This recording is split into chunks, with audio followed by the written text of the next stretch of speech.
Hello, sister friends. I'm back to the land of the living. It's so good to be here with you. I missed you last Thursday. Welcome to our Cloak of Charity Club. To all of you who are our regulars. Lord, I wish I could edit this. Maybe I can't speak, but I'm feeling better. Cloak of Charity Club. The title came from how Cody uses Cloak of Charity in terms of his wives basically keeping all his secrets until they divorce him, and how they're not covering him in a cloak of charity anymore. So, Cody. So good to be here. So sorry about last week. I have an echo coming back here. Okay, where's that coming from? Hold on. Oh, let me hear. All right, that was me. All right, hopefully that's gone. All right, so good to be here. Let me look and say hello to people who are here in our chat before we get going. And we have Mama G-Man, Lisa Owen, Morticia O, Ladybird's mom, Donna Miller, Lynn Skinner. Thank you for moderating. I appreciate you. Scarlett, so glad to hear you right at the beginning. We're so glad to hear you. People, what is wrong with me? I can't speak today. This might be a long night. Luckily, I'm reading and not just speaking. Oh, all right. Lynn, thank you for moderating. And Scarlett, so nice to have you here at the very beginning. I think you caught it at the end. Well, I wasn't here last time, but the time after that, so. Or I should say Jennifer. Mia Clark, good to see you. Hello. Wendy, hi. Teresa, Rhonda Delph from Nashville. Woohoo! I was listening to some country music today in the car when I was driving. Gail Clark, hello and welcome. Glad you're here. Lisa Owen, hi. Super Tiffy Lynn. I love that name. Hi, who else is here? Lisa Owen, I said hi already. Elizabeth Murphy, glad you're here. Marie Hickson, hi. All right, Mama Squirrel, I think I said hi to Ladybird's mom already. Yes, and I am feeling better. I am feeling so much better. Boy, I had no voice. I spent almost 3 full days just laying in bed, just out of it. Head cold. It was a head cold. It was all my head. No cough, all head cold. But when it's a really bad head cold, your head hurts so much that you just want to put it on a pillow and close your eyes. And that's kind of where I was. No migraines, just a head cold, but a bad one. Terrible one. All right. Elsie, hi. Happy first day of summer to all of you in the Northern Hemisphere. Does that mean you're not in the Northern Hemisphere? Do let us know. Okay. Linda Cola, Ronia Forever. Hey. Ian Howe. Glad to see you. Ray Hickson. I might be repeating some names here now. Betty B. Cat with a T.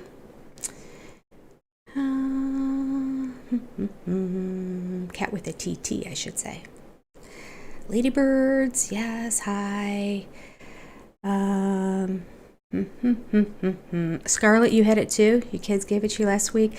Praise God, nobody else got it. I don't know. And I even visited my father in their nursing home the night before it really hit me the next morning. And then I felt terrible. And somehow he didn't get it. So whatever I had was probably not airborne.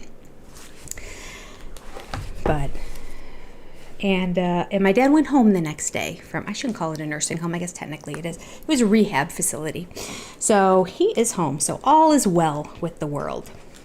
So he's home, and then the day before he got home, the following Monday, my husband had knee replacement surgery. So I'm back to being Florence Nightingale. But he's doing really well with his recovery. He's ahead of schedule, so that's good. Okay. Your kids knocked you to the ground with a cold. Yeah, it was nasty. I haven't been knocked out like that in a while. I remember telling my husband, like, it almost feels like the flu just because I was so exhausted. And then, but it really, I think I was just exhausted because my head was, and I wasn't eating as much, which is really great. I did lose a few pounds. But all I wanted to do was sleep and lay in bed, and I didn't feel like eating. So that's the upside. There was a line in Sex and the City, and I never watched Sex and the City. I didn't even have cable at the time. And I think it was on HBO. Anyway, and now it's dated, and so I don't want to go back and watch it, and there's too many episodes. Anyway, but eventually it went on the CW when I still didn't have cable back in the day when my kids were knee-high and shorter, and maybe some of them weren't even born yet.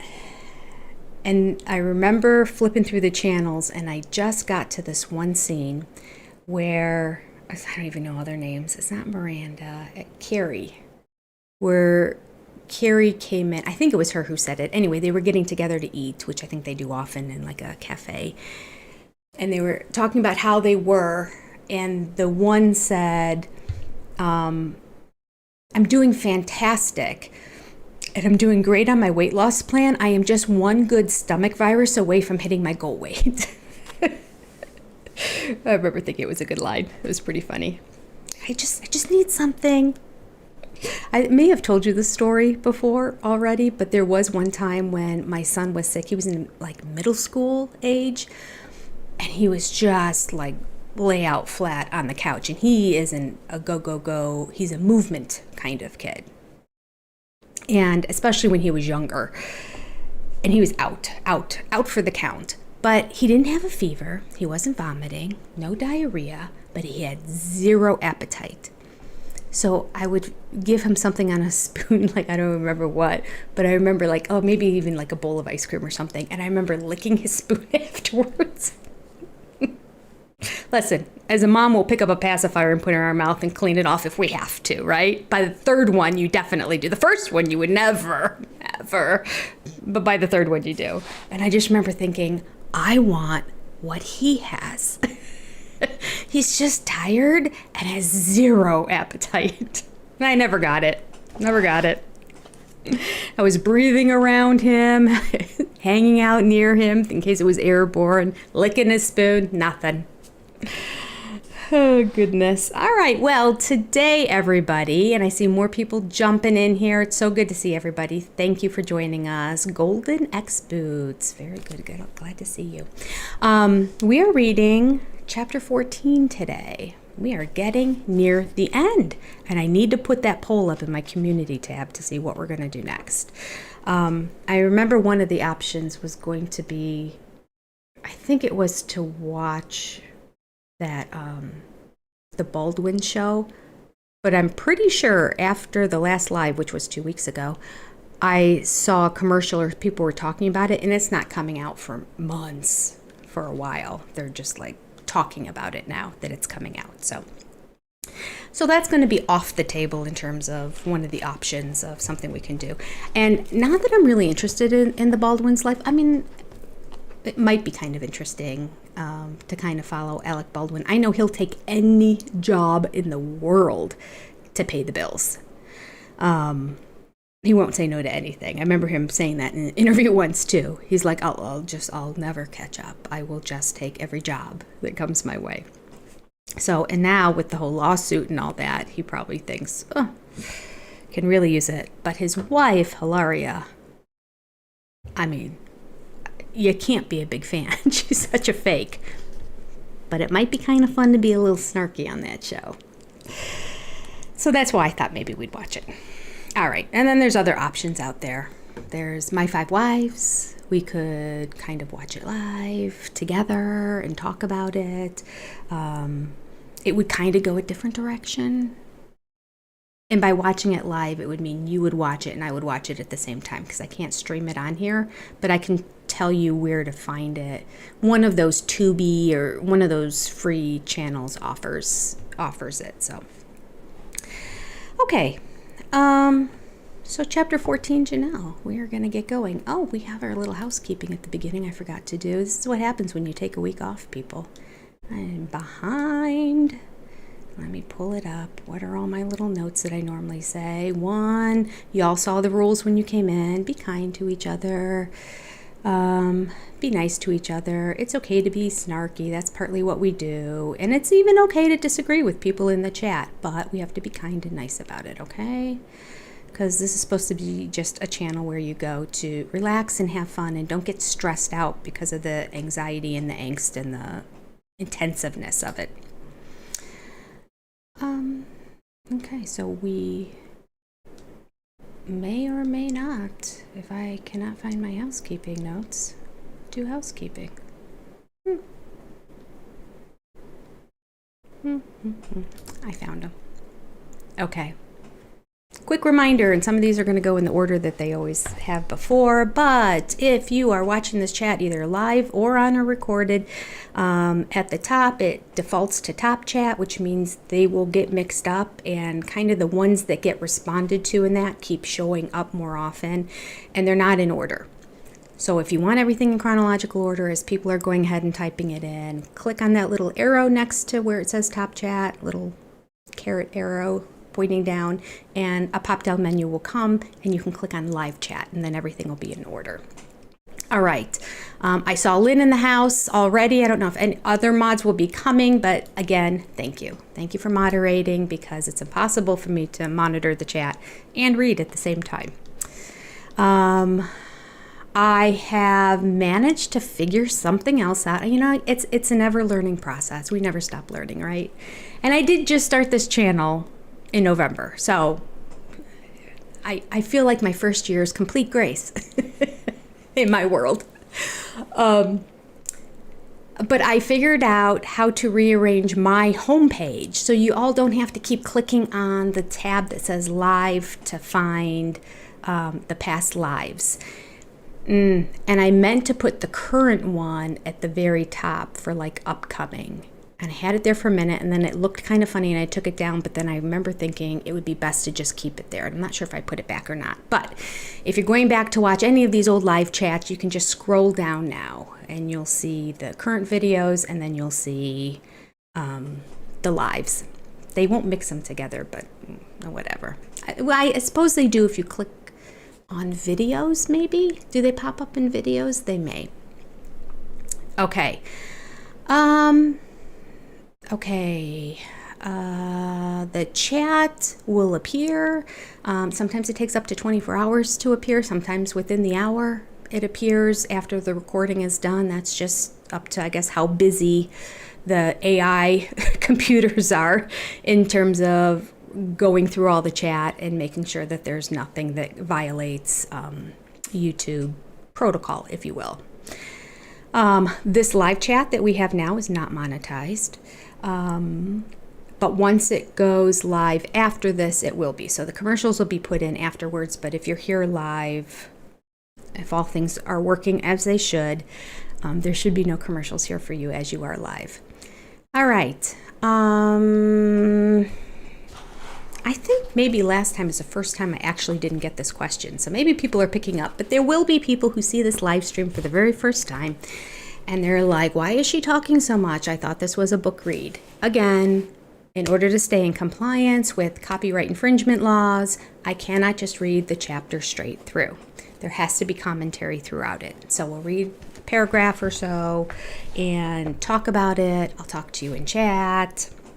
I'm trying to do it in bigger chunks and not make it so choppy where I read just a little bit and then talk to you and then look at chat and read another paragraph, talk to you, look at chat. Just for those who really just are more interested in the book part. Or if you're more interested in the chat part, I will put the, I always forget the name of it, timestamps. I'll put the timestamps on the video afterwards. It might take up to 24 hours for me to do it if I forget to do it before I go to bed tonight. But I'll eventually put them in there so that people who are watching it afterwards, if they want to just go to chat or just go to the book reading or just go to the discussion part, you'll see where that is under the timestamps. And that's just scrolling your cursor right over the bottom part of the video, and you'll see that. Okay, I also have another sub-channel. I highly recommend you all subscribe to it. And if for no other reason, in the event that YouTube gets weird, which it does every day, and the channel goes down and they're reviewing something and I have no access to it and you have no access to it, we can all go to the sub channel and I can do lives there and I can post stuff there and then I can eventually push it back over to this channel. So the other channel is called Reality TV Breakdown. Reality TV Breakdown. And it should be in the description of all my videos so that you can just click on it and go right to it.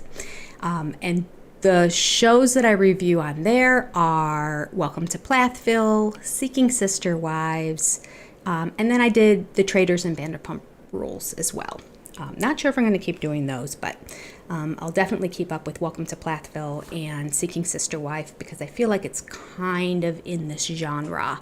And Welcome to Plathville is very similar also to Sister Wives in that you kind of have a hero and a villain and there's a whole bunch of kids and some of them are going one way, some are kind of going the other way, but they start off like season 1, episode 1 as in a complete wholesome family.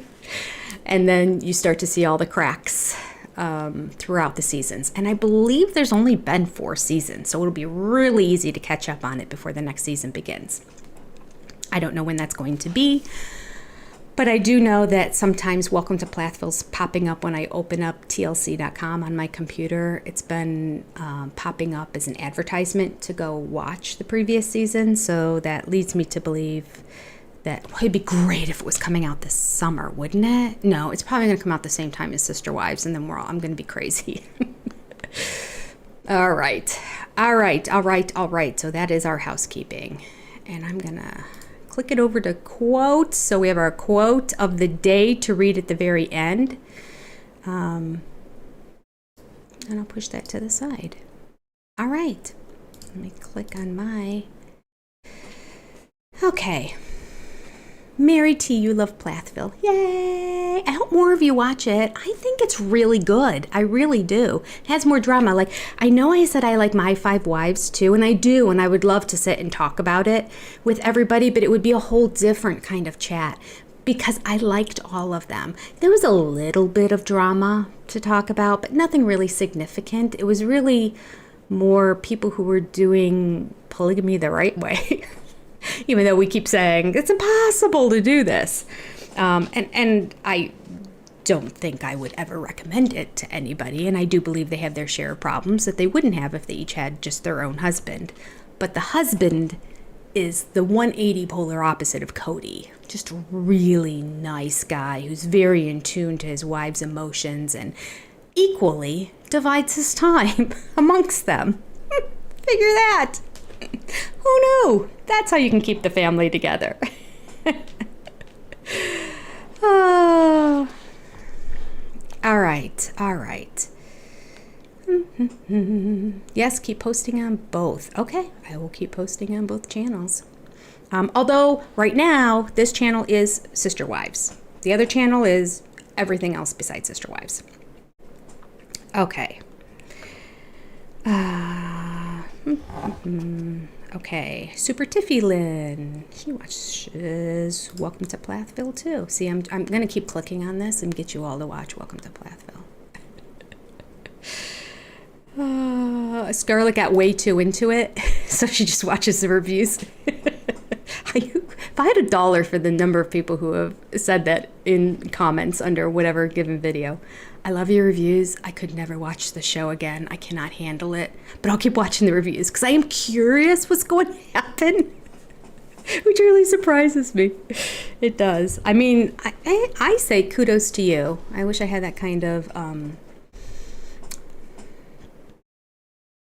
conviction that I would say, this is so bad, I'm just not going to watch it anymore. But I just keep getting sucked back in. Yes. All right.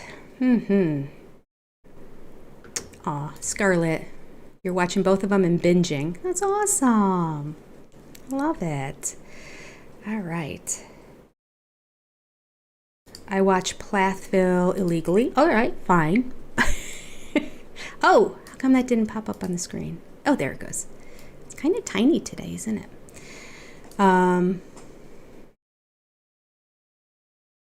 but not Olivia and her husband. Yeah, I went through, I started to do Welcome to Plathville reviews last season. At the same time, I started to do Sister Wife reviews because that's when my channel started. So it was November. So it was around, it was episode 10 of Sister Wives is when I started doing reviews on this channel. And then of season 18.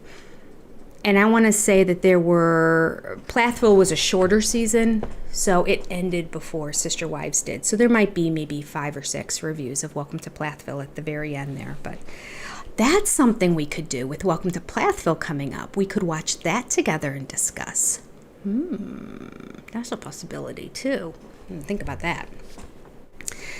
All right. Jeanette, good evening from West Virginia. Hello. Olivia and Ethan are a bad match. Yeah, they are. And spoiler alert, I think they're divorced now, but I guess we kind of saw that coming at the end of last season. All right. Whitney Renee, 1,000-Pound Sisters is a good binge too. I think I might go back and watch that. Does anyone remember the show called Ruby that was on TLC? I was addicted to Ruby. It was a gal who was significantly overweight, trying to lose weight, and it was really just her following her life. It was it was kind of like Sister Wives at the beginning, where it was really boring, but you couldn't look away. That's how it was. She had a girl and a guy who were like best friends of hers that would come over and just do whatever. I don't even know. But obviously it followed her weight loss journey too, and weighing in and doing what she needed to do to be successful on it. And they were a part of that. But yeah, it was called Ruby. And then it just went off the air. I'd like to know what happened to Ruby. One of these days I should do a Google search. All right. So chapter 14. Let me go ahead and click my screen over. And, I should take that back off. Let's see, where are we? Okay. And we'll move over to for everybody who's joining new here. You'll know who we are talking about and where we are. We are talking about Janelle in the section of the book called Sorority. Mary was yesterday. Mary was 2 weeks ago. I've lost a lot of time. Mary was 2 weeks ago. We took last week off, and we're going to do Janelle now. Kind of interested to see what Janelle has to say. Here we go.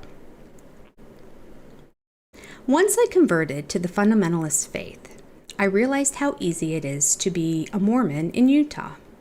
Even though Mormons only make up 50% of the population there, I've read that an estimated 80% of the lawmakers in Utah are LDS. When I married Cody, I was no longer a member of this dominant group. I was fringe. I was an outsider. In polygamous communities, there is a great deal of cultural fear. People my mother's age regularly shared personal experiences of having their families split up by the government. These stories had a great impact on me, and I became very worried about someone finding out I wasn't like them. I kept my head down. I rarely discussed my family and private life with outsiders or colleagues. The Sister Wives television show, which changed my way of thinking and brought me into the public as a polygamist, was a slow and gradual evolution. Of course, I was nervous about exposing our family. However, the more we talked about the show, the more enthusiastic I became. While we were filming the first season, I got swept away by the project. It was exciting. A new energy had been injected into our lives. I was so caught up in filming and all the coordination that comes with mobilizing our entire family to move as a unit to various shooting locations that I didn't give much thought to the fact that the show would eventually be seen by, we hoped, millions of people. I wasn't nearly as afraid while we were filming the first episodes as when we finished. Suddenly, the show was done. They were editing it. It was going to be on the air. There was no turning back. The summer before the show aired, I was stressed out beyond belief. Many of our peers had parents who were put in jail during the governmental raids in the 1950s.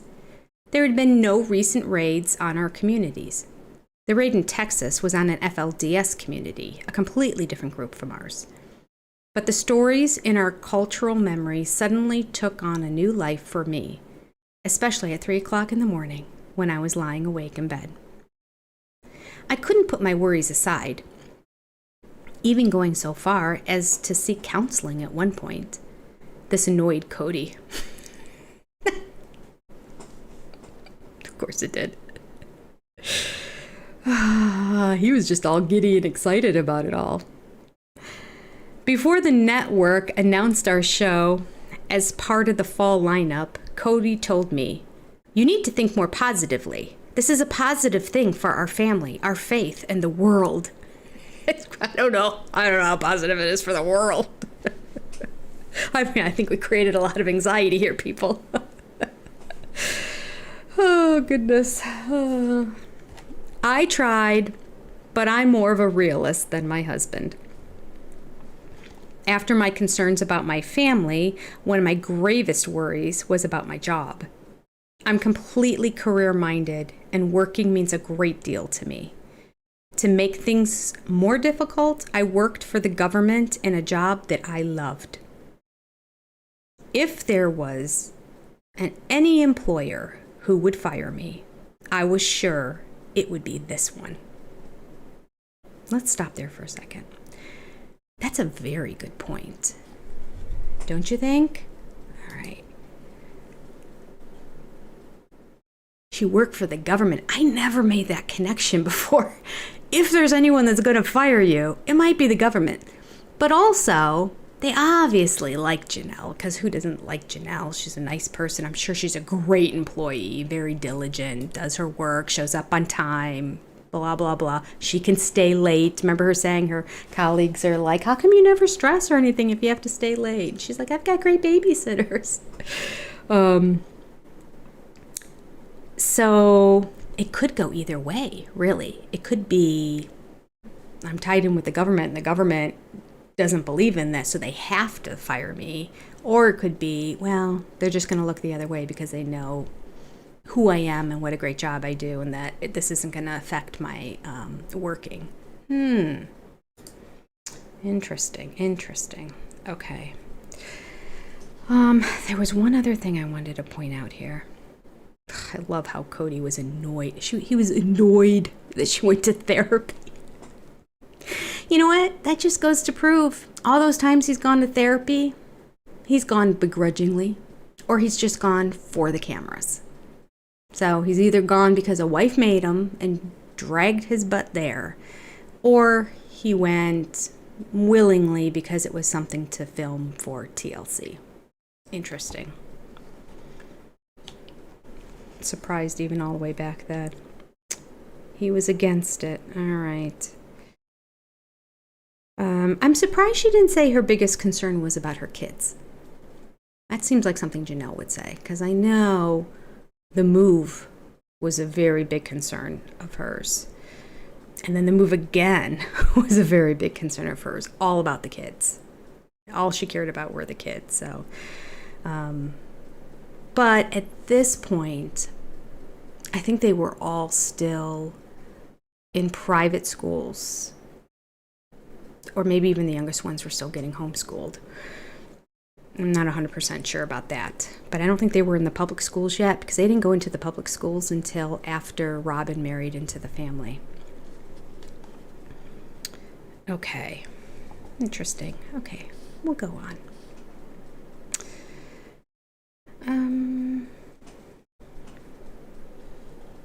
In Utah, everyone always assumes that you are Mormon, especially if you don't smoke or drink. Since I was raised LDS, it was easy for me to be a chameleon at work. I could talk the talk and walk the walk. I wanted to seem Mormon enough not to draw attention to myself. This was easy since I understood conversations about aspects of conventional Mormonism, such as visiting teaching lessons and wards. While I understood this sort of office chatter, I always stayed on the periphery of these conversations. See, it just goes to show you how smart Janelle is. She's street smart on top of book smart. Good for her. Sometimes I tried to throw my coworkers off the scent about my religion and disassociate myself from all forms of Mormonism, LDS, or fundamentalist. I started drinking coffee, something Mormons are prohibited from doing. I sorely needed caffeine at work when I had 5 kids under the age of 6. I'm not sure what my coworkers thought when I started drinking coffee, but they never once asked me about my faith. Before we traveled to Los Angeles to introduce Sister Wives to the public, I still hadn't come clean to my coworkers and my superiors about either my lifestyle or the show. I was nervous about having this conversation. Cody told me not to bother. He urged me to let them discover the show on their own. We had no idea it would become front page news in Utah. That's a little naive, Janelle.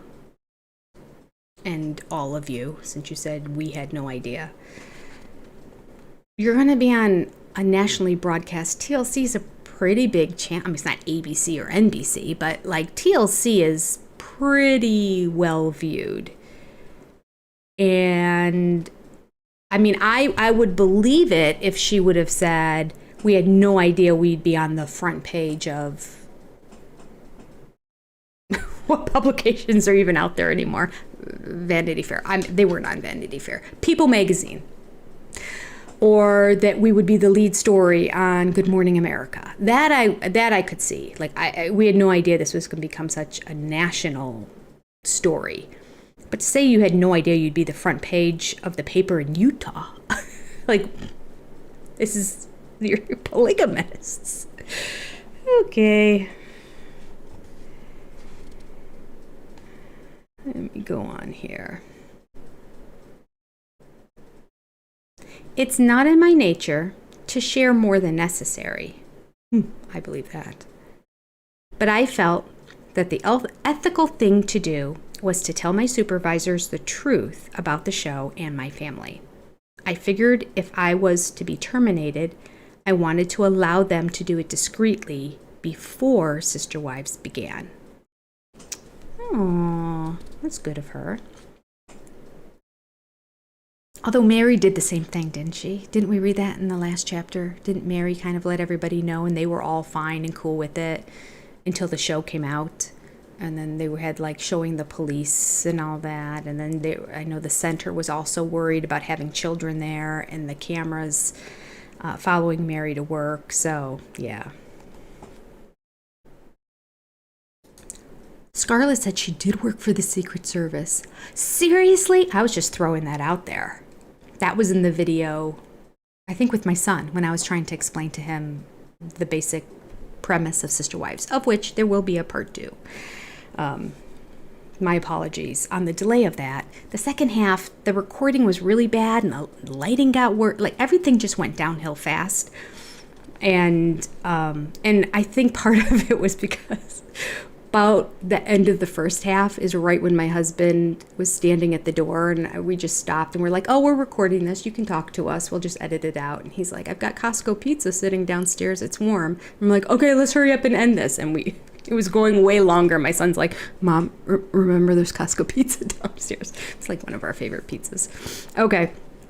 I mean, when they used to have the Supreme pizza, it was always my favorite pizza. And now you can only get pepperoni or cheese. Don't get me started, COVID. I don't know why Costco can't bring back Supreme Pizza. Oh, so good. Okay, sorry, I digress. At any rate, we need to re-record it. And this week, my planning got thrown off by these 90-degree temperatures outside, so it kind of tweaked what I was doing. And I also forgot that my son was going camping with his girlfriend for the weekend, Thursday through Monday. So he is a couple states away right now and not here to do the video. So next week, It's at the top of my list is to record the second half of that and get it out for you. But I'll have another video that comes out in between. I'll work on something. All right. So my joke was that Janelle worked for the Secret Service because nobody can ever talk about what her job was. Although, Jennifer, I heard that somebody wrote me, and maybe even a couple people wrote it, and said that she worked with, like, I think, what was it exactly? Maybe the food stamp program or something to do with benefits for people who needed them. And she was part of the team, or maybe she was the whole team, I don't know, who made the decisions on do they qualify, do they not qualify. And because in Utah, there's some not so above the level, kind of like Robin continuing to receive government funded money while she's living in a $400,000 home and taking 11-day long vacations, you know? So there's a lot of looking into that in terms of who's filing and is it right and all that. And because Janelle was part of, which might be why she also didn't want to tell her coworkers what her faith was, because she was coming down on it. Now, I don't know that to be true, but it makes sense. That's all I'm saying. Maybe somebody else just put two and two together and threw that out there without any backing at all. You know, I'm not saying the person who wrote it to me, but like maybe it was on a channel where somebody said this is what she did, but they didn't really have proof. I'm learning more and more that a lot of people just throw stuff out based on a little bit of evidence, but they make it seem like it's a big deal. Oh, funny. Okay, so don't get me started, Jenny. All right, Lynn, I don't even know about what, about the whole, okay. Yes, she was an accountant. She was an accountant mostly, though, when she was in Washington after she got her degree. Right? Or did she get the degree after? Now I'm getting confused. Oh, between the book and the show and the messed up timelines. She was an accountant. That's literally what she got her degree in. But she was working for the government. But I don't think she was an accountant when she worked for the government. I believe she had a different job. She just calls it a government job, and everybody refers to it as a really good government job. So apparently paid well. Clearly paid more than what Cody got, which was almost nothing. We're McMansion shaming. Why not Raspberry? Oh, goodness. All right. That home is gorgeous. It is. You should not be on food stamps if you live in that house. That's all I'm saying. Live in as big a house as you want. Live the American dream. Live in one 3 times the size. Go do you. But don't then have hardworking taxpayer dollars pay to pay your food while your mortgage is $4,000 a month, $5,000 a month, whatever it is. Okay. Well, Jenny got on a little soapbox there. Sorry about that, people. Let's talk politics. No, let's not. Oh, let's not. Okay. So Janelle now is nervous. We're going to start right now. She's nervous about letting her coworkers and her boss all know. She decided, I am going to tell everybody before the show comes out, which I think is smart. Most of the time, she makes smart decisions. Holy Toledo, my tongue does not want to work with my palate today.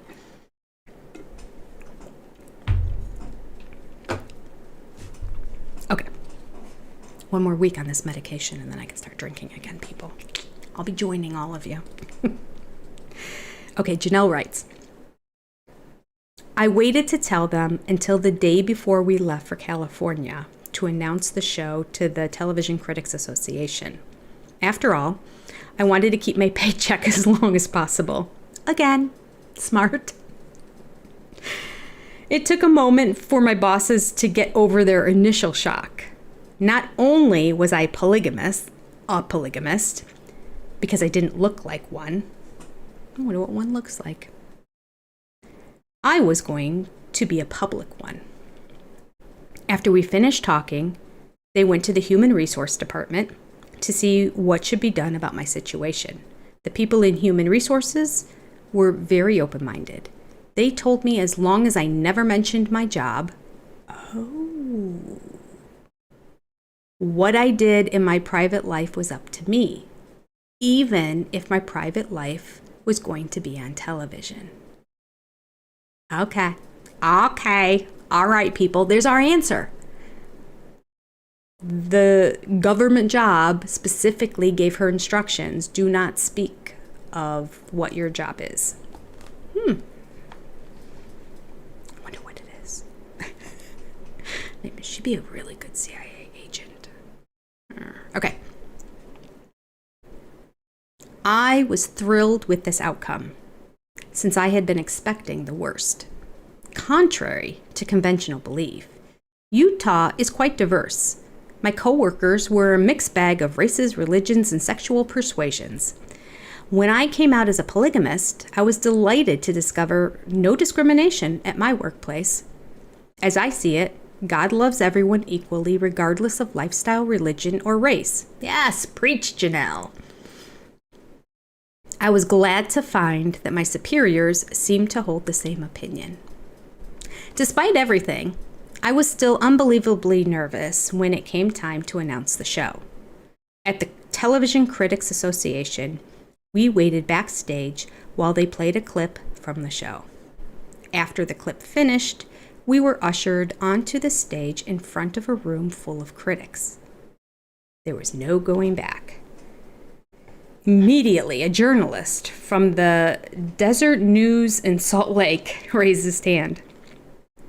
"Aren't you worried that you're going to go to jail like Tom Green?" he asked. My two greatest fears coalesced into this one question. First off, the world thought we were criminals who would be sent to jail. And even worse, we were being compared to Tom Green, an independent Mormon fundamentalist who had been jailed for statutory rape after marrying his 13-year-old stepdaughter. Oof. But ending these sorts of repulsive comparisons was reason enough to go public with our story. Although this was precisely the reaction I most feared, it also told me what we were doing was necessary and right. Okay. And no by necessary, but it was right. I'll agree with that. At first, we were all taken aback by the journalist's question. After a few seconds, we gathered our composure. "We're nothing like Tom Green," we told the reporter. "That's why we feel we have to tell our story." After the show was announced to the public, TLC began to air promotional clips on a pretty steady rotation. Naturally, they wanted to draw as much attention as possible to the show, so they chose the soundbite where we briefly discussed sex. We had decided to address the issue head on and quickly get it out of the way, so we could move on with the rest of the show. But the brevity of the clip made it seem as if we were going to come out with something really juicy and salacious. Of course, the truth was just the opposite, but the promotional ads started to create serious waves in our community. To TLC's credit, when we told them it was making our day-to-day lives more difficult, the network changed the clip immediately. We felt so honored that our requests were taken seriously. When our church community saw the preview, they understandably became upset. Many hadn't been thrilled with our decision to do the program in the first place, and now they were worried that we were going to be sensational and improper. Once they discovered that we intended to film Robin's wedding reception, some members became even more concerned. The wedding ceremony, in either a fundamentalist faith or in the LDS Church, is sacred and private. No one outside the faith is allowed to witness the ceremony. It's never discussed.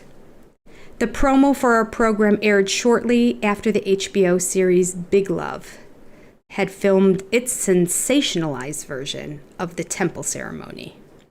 So when our church community got wind of the fact that the cameras were going to be at Robin's reception, they were alarmed. Eventually, we managed to convince our fellow church members that we had absolutely no intention of sensationalizing either our lives or Robin's wedding. Our plans were only to film the reception and show our collective happiness at Robin and Cody's nuptials. Oh, let me take a stop for a second, take a drink, and say hi to people in chat.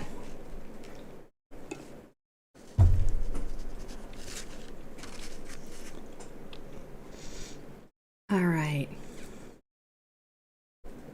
Let me just go back a little bit. Oh, there's so much. I'll just scroll a little bit and then jump in. Thelma said she quit watching Sister Wives several times, and then in a moment of weakness came right back. I know. I feel you, Thelma. I don't watch 1,000-Pound Sisters, but I do watch 1,000-Pound Friends. I didn't even know there was 1,000-Pound Friends.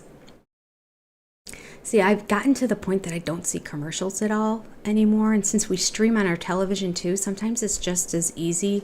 If I have like my tray table, my laptop with my 18-inch laptop is right in front of me, it's just as easy to just watch everything on there. So then I don't see the commercials. And if a commercial does come on, I'll click over a tab and check my email or something. Okay. Mama Squirrel's been watching the early episodes of Sister Wives. Yeah, like it's two different families, right? Or two different men, anyway. Okay. It's hard to watch the early ones, yes. Lauren's family. You still follow Ruby? How do you follow Ruby? Does she have any kind of show? She never kept the weight off. Did she ever really lose? I mean, I guess she did, but she had a long way to still go, right? Because I feel like, unless I didn't, it's very possible I never watched the show Ruby from the beginning, that maybe she had lost a significant amount by whenever I started watching it. Because at that time I was just watching it live, because that was so long ago. Yeah, I mean, a decade ago, maybe, Ruby was on. Linda Kohler, Ruby was dealing with some emotional trauma. Yeah, and that's right. Did you notice? I felt like that's right when the show ended. Remember she had like, what are those? Not like a shaman, but it's like people who like tap things on you and do things, and they try to like bring out hidden memories that you can't recall. And it's apparently the trauma that people are pushing down, and a lot of people who are significantly overweight, as Ruby was, are have that trauma, and the weight is like a protection. Our minds are amazing, aren't they? Like, the human mind blows me away. Anyway, it was right around that time, and she was having that done, and she kind of almost had a panic attack during it, and she didn't like it, and things were coming to the surface, but we never found out what it was that she was realizing or seeing or anything, and I think that was the last season. Okay.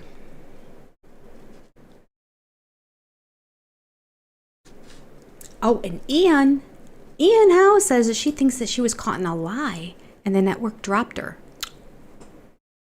Look at us.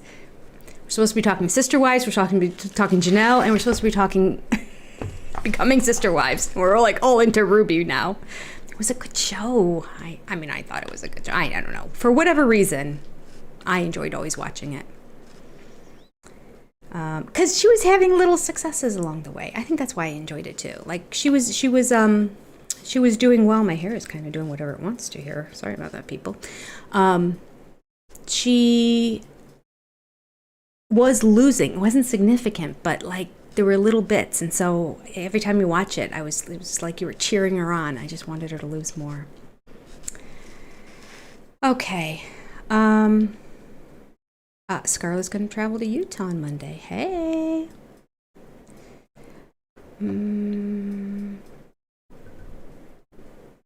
Oh.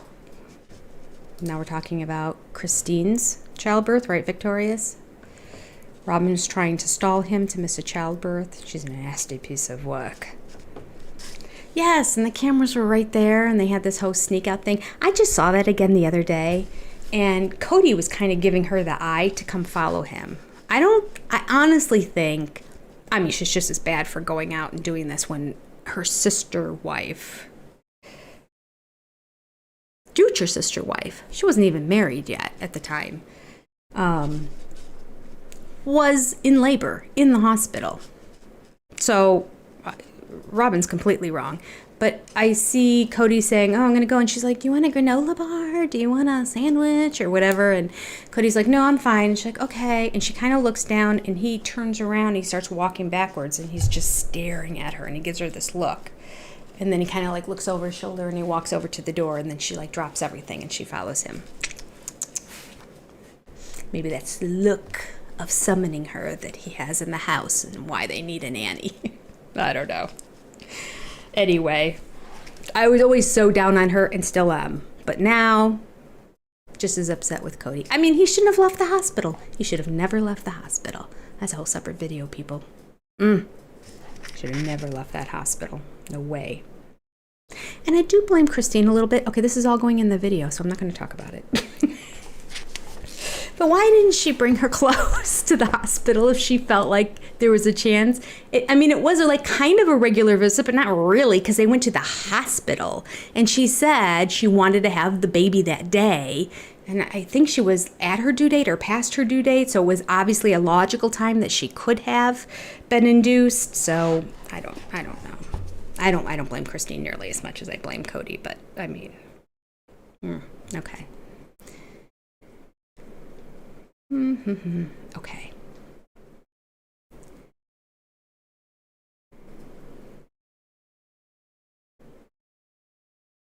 All right.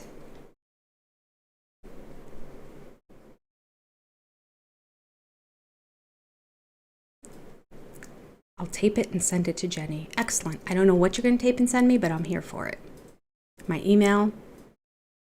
I realize it hasn't been showing up in my description, but it's seniorperspective123@gmail.com.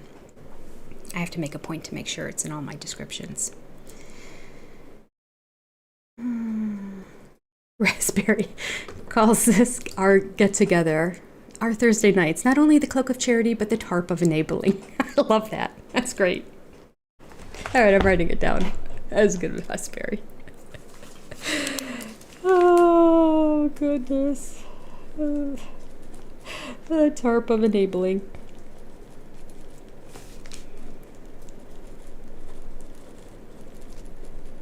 Okay. We're going to have to use that in the future, too. People don't even know what Cloak of Charity is, but we all know. We sister friends, we know. Now we'll know also what the tarp of enabling is as well.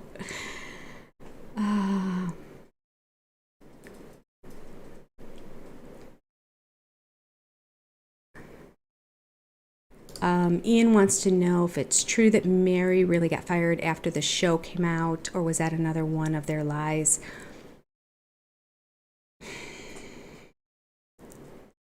I think it's a little bit of both.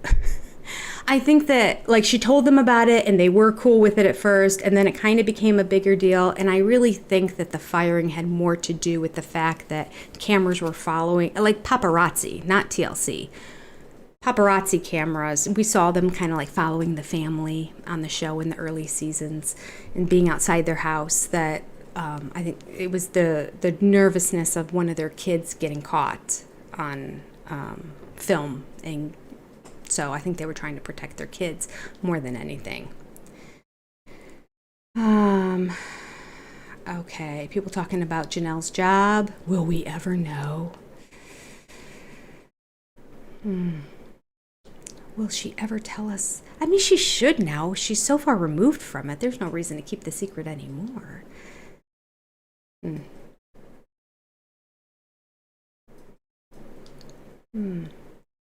Okay, I'm going to continue reading on. Marie Hickson doesn't think she's going to be able to control her French. I don't know what topic she's referring to. But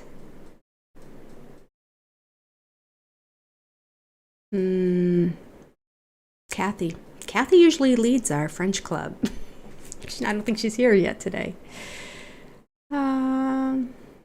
Jin, good point. She had 5 kids under the age of 6. And she was working full time. I can't even imagine. And Cody didn't do anything. Thank God for Christine. And probably Mary at that point. I don't know.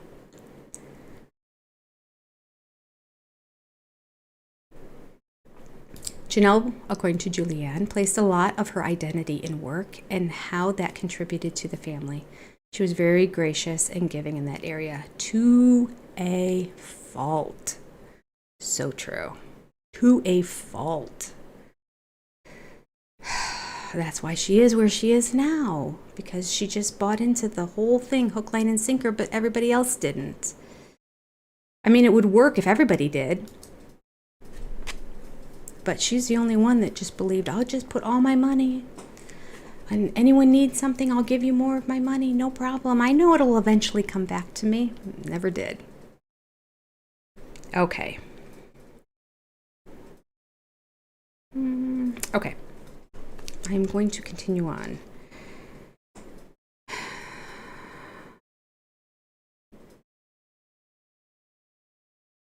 Soon after the show aired, I noticed that we had already had an impact on the way the world perceived polygamy. I was flipping through the TV directory looking for something to watch when I came across a show called The Lost Boys. The brief blurb described the show as being about members of the Warren Jeffs FLDS sect. This was progress. A few months earlier, I'm sure that the description would have been about polygamist Mormons. But now, people were beginning to differentiate between the sects and understand sects, just so I'm clear, SECTS, and understand that we had nothing to do with Warren Jeffs and his abusive practices. Although the show helped the public to understand our faith a little better, it also led to misunderstandings within our own family. I don't think anyone in the family was prepared for the emotional toll of our couch sessions. Suddenly, what was supposed to be a lighthearted look into our fairly normal family turned into an investigation into our emotional scars and private struggles. Janelle. When we set out to do the show, we imagined it would be something like 19 Kids and Counting, which followed the daily life of the Duggar family. This show is light and frothy with an emphasis on family. We thought our show would touch on the sweeter side of our life and never probe beneath the surface. We were totally unprepared for the reality of confronting our issues in front of the TV cameras.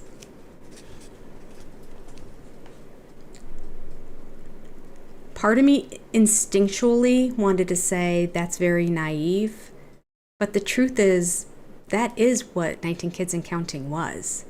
It was all good in the light side of stuff. And even with all the horrible stuff that went down with Josh, all they did was remove him from the show. And then eventually, when they found out he was even worse than they first thought, then they just took the older girls and did like a spin-off for them. But they never really addressed it. The girls kind of each talked about it and talked around it and kind of all had the same talking points. He's our brother. We love him, but we don't condone what he did. Kind of that. So I guess I can see that. Since that aired for many, many years, I could see them saying, yeah, that's what we'll be too. Initially, these sessions were intended to allow us to recap events on the show, but we found that we were unearthing emotional hurts that we had skimmed over to keep the peace. There are times when we don't watch our words and put our feet in our mouths. Gosh, I wish you would just make a list right here, such as Okay. When Cody let slip that he had selected Robin's wedding dress himself, even after Mary, Christine, and I had taken her shopping as an important bonding experience, Christine was devastated and walked off set. The show has to fit into an hour of television, so the necessary edits made it look as if she returned immediately. The truth is, she didn't come back for 3 days. Did y'all know that? I guess those of you who read the book knew that. 3 days! She didn't come back for 3 days. Oh, she was mad. Whoa. She was mad. Man. We were a mess after that session. It took a while for us to heal, but we are stronger for it. Robin is usually instrumental after a particularly difficult couch session. We really give her mediation skills a workout. Sometimes she starts the healing process right there on the set, not letting us leave the room until we've settled whatever troubling topic our producer has asked us to talk about. Oh, she does it all the time, doesn't she? Y'all have to talk about that. Y'all have to talk about that.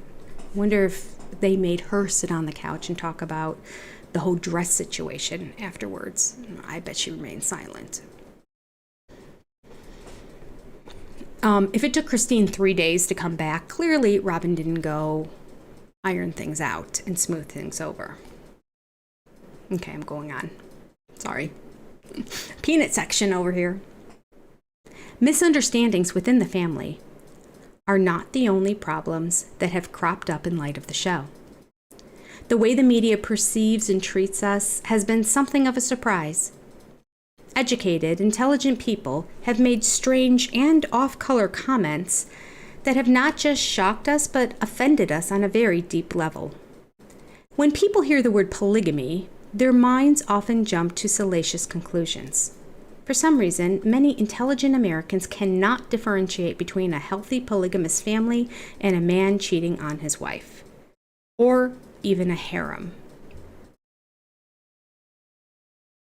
On our first publicity tour, during a pre-interview for a nationwide talk show, I'm sorry, I have to stop. My brain is just going. I just keep thinking of Nick Cannon. So she's upset that people are making these comparisons to people having affairs. I get that, because there's nothing secretive about this. He's not going behind anyone's back. He's getting the wives' approval and that. But they, in terms of like saying a harem or some other things, like Nick Cannon has how many wives? Ex-wives? Baby mamas. I don't know if any of them were wives. Well, Mariah Carey was his wife at one point. That may have been the only wife. I don't know. I don't follow him. But he has many baby mamas, and he gets together with all of his kids, and he does like family things, and a lot of the mamas get along and do things and get the kids together and have events, and it's supposed to be like this. We all understand what the situation is, and we're making the best of it, and we're going to see to it that the kids are siblings. It's weird. I wouldn't do it. I don't condone it. But not too different from this, if they're all living in different homes anyway, because Nick is financially supporting all of them. That's what's different. Cody wasn't financially supporting them. All right. Yeah, it's just something that came to my mind right as I read that line. I don't know why Nick Cannon popped to my mind. I haven't seen Nick Cannon in months. Okay. On our first publicity tour, during a pre-interview for a nationwide talk show, the interviewer asked us unbelievably personal questions about our intimate lives. We were asked about whether we compare our sex lives behind Cody's back, and if we could comment on the difference in our intimate natures of each marriage. Our publicist jumped to our defense and demanded to know what woman in her right mind would answer that sort of question that we were being asked. Our publicist pointed out to the interviewer that she certainly would not ask the same questions of the other reality TV stars, not even on the most sexually provocative shows. We were so grateful for her for stepping in because I'd been left speechless at the interviewer's complete lack of tact. Of course, I understand that people want to know about our private lives. Everyone always wants to find something scandalous out of something pure. I hope that the show has firmly established that we are involved in 4 separate marriages, and we keep our personal intimacy as private as possible. None of us want to know what goes on between Cody and another wife in their private time. Yeah, I'll agree with that. For sure, I wouldn't want to know. All right, let's go on a little bit more. Of course, the show has made it more and more difficult to remain unaware of how Cody and my sister wives behave in their individual marriages. In fact, since much of our lives is televised, I'm confronted with a great deal more of the other marriages than I was comfortable with in the past. I have to do my best to fight the impulse to compare my marriage to those of my sister wives. There are certain things on the show that I'm not comfortable watching, such as Cody's intimate moments with another wife. In parentheses, Robin's honeymoon certainly falls into this category. I'm not a jealous person, but I just don't care to see how Cody and Mary or Cody and Christine interact. This has always been one of my personal boundaries. It's the problem of apples once again. Oh, the reference of apples and oranges. Oh, so she mentions it twice, the apples and oranges comparison, before Robin steals it and uses it on season 18's Talk Back? Talk or review. What did they call it? Not the talk backs, not the look backs. They had another name for just the interviews at the end. Anyway, doesn't matter. We'll move on.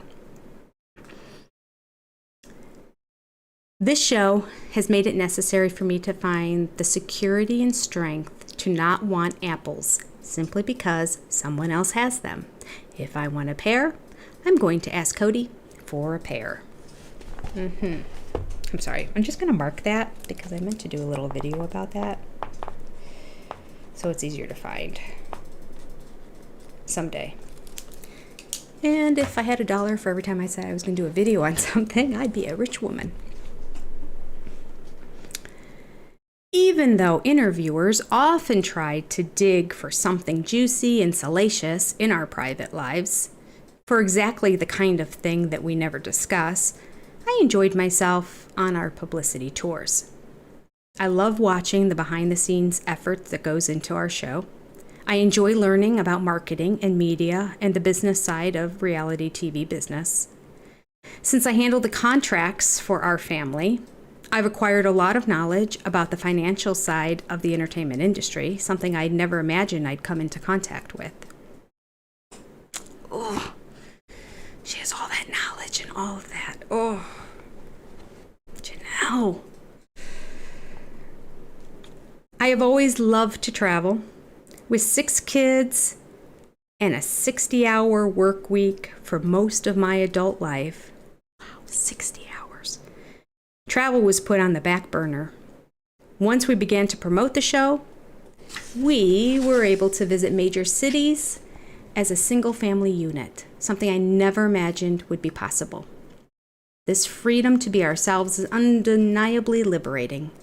It's almost a luxurious feeling to go around in public as a family without fear or shame. Before this, only Mary, the legal wife, would go with Cody to any official functions. But now we go as a group. Whether or not people condone what we do, everyone acknowledges me as Cody's wife. The simple peace of not having to remember to use my cover story has been a relief. I love being able to express my pride in being Cody's wife without fear or anxiety. Naturally, the show has provided me opportunities to experience other things I would never have been able to, such as taking the kids on a camping trip to Big Bear, renting a cabin in the mountains at Christmas, and going snowmobiling. But there was a damper put on things very quickly. The Lehigh City Police Department announced on the day our show premiered that they had been investigating our family since we introduced the show at the Television Critics Association. I don't know if this is an irrational fear. Of course they're going to look into it because they're going to have egg on their face if it's something bad and it gets on television. But I guess they have their history that makes them nervous. Like, I just feel like the police are doing due diligence. I mean, how much crime is there in Utah? They need something to do. Okay. We introduced the show in September, and by November it was clear that we were going to have to leave Utah or risk the safety of our family. We decided not to tell anyone, not our friends, coworkers, or even the producers of our show. What? I didn't know that. They didn't tell the producers of the show. What? I mean, until what? The night before? Because the cameras were there all night long and they followed them all throughout. We didn't want to make a big deal out of our decision, and we wanted to protect our children while we figured out our next move. In fact, we told TLC only shortly before we moved. I don't know what shortly means, but okay. We obviously had a production schedule lined up, and this was a huge change in those plans. We really weren't sure they would continue the show, but we had made our minds up as a family that it was the best thing for us to move out of state. We felt it would be best for our kids if we put some distance between our family and some of the emotional stressors in Utah. It was a heartbreaking moment, and I explained to my children that we were moving to Las Vegas. Madison, my oldest daughter, began screaming, "You can't make me go. I'm going to run away." Hunter, my second boy, just sobbed and sobbed. My oldest, Logan, was stoic. He simply squared his shoulders and said, "Okay, let's do what we need to do." God, it's so Logan, isn't it? It was devastating having to separate the kids from their friends and take them out of the big house. But it is my belief that everything happens for a reason. The move to Las Vegas has been instrumental in exposing our children to a more diverse culture. This is an important step to help them decide what faith they will follow when the time comes. For some of my children, I think polygamy would be an appropriate choice. For others, I'm not yet sure. I know that most of them are eager to return to Utah. The morality evident in Utah still appeals to many of the kids, and for this I am grateful. However, exposure to different types of people and different lifestyles will help my kids make better and more informed choices.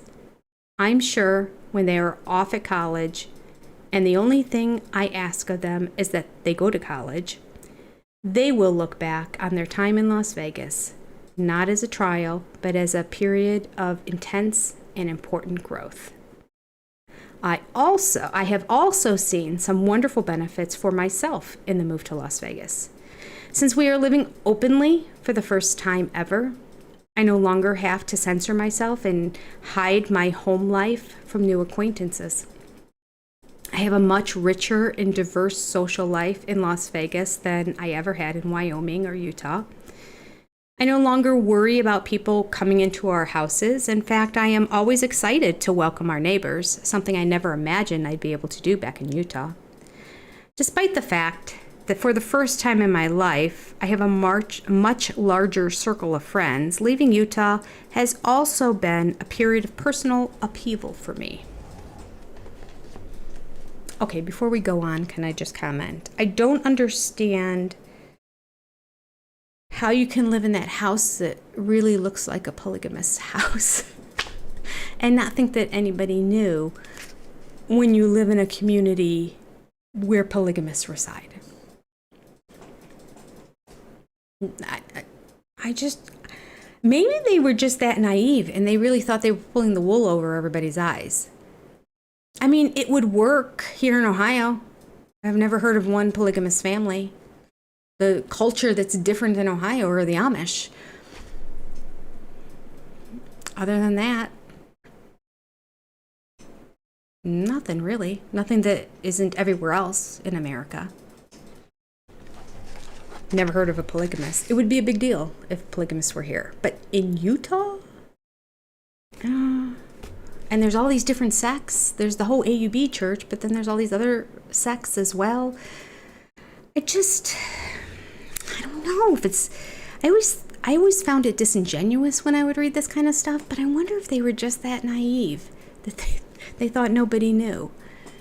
And that these kids were all taking off and going to wherever the schoolhouse is at the AUB. You know, like, people know. I know what every single building in my town is. And if a bunch of kids are getting dropped off at a certain, you'd eventually figure out, like, what is that? Is that a community school? Is that like a homeschool co-op? Is that what is that? People would start talking and eventually you'd figure it out. And we're not even like that small of a small town where everybody knows everything. We're not. We're a bigger suburb. But still, I don't know. I don't know if I buy it. I'm sorry. Got to call a spade a spade.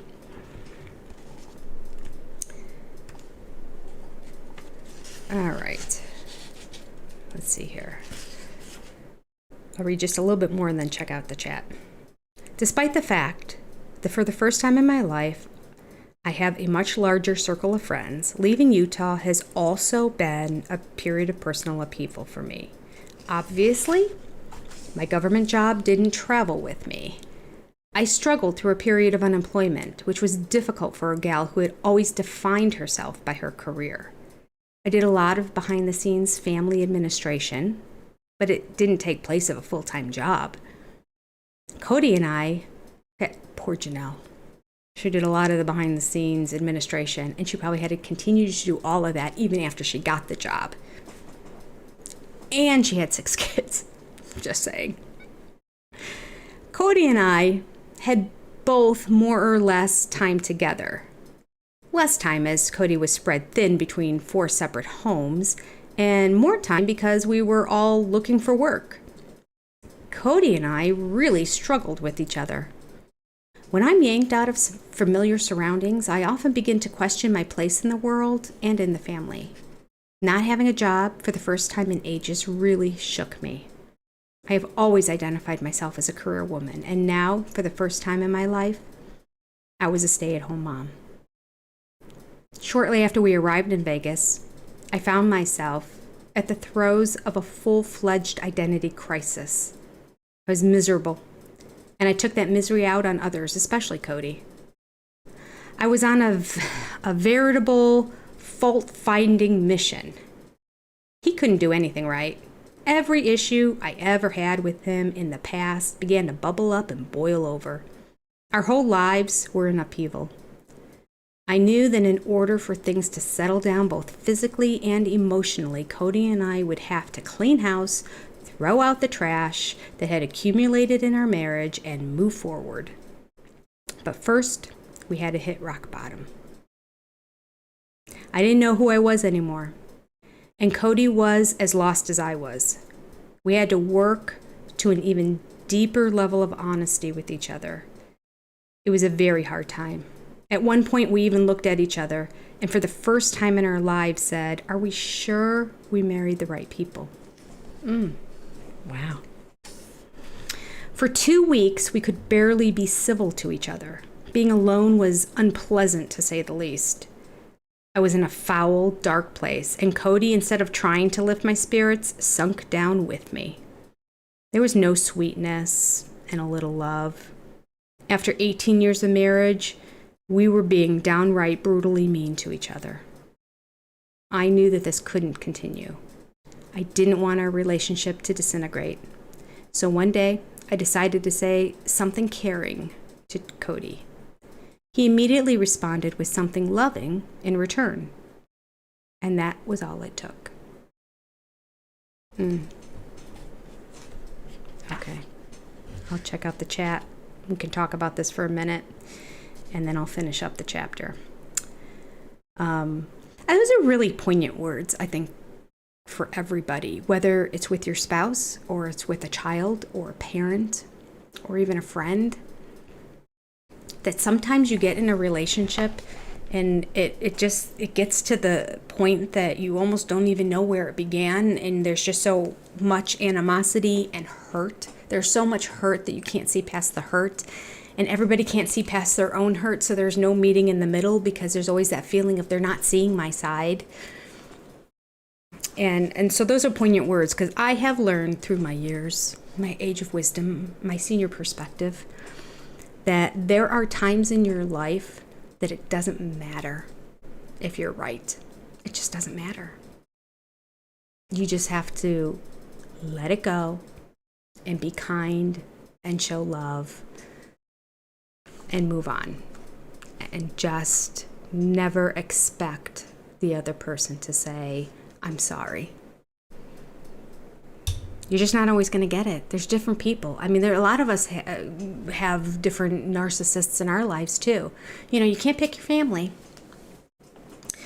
So you have to make do with what you have. And it's like, well, do you want to be miserable or do you want to be happy in the end of the day? I mean, you get to choose how your life goes. It's your choice in the end, no matter how much you've been wronged.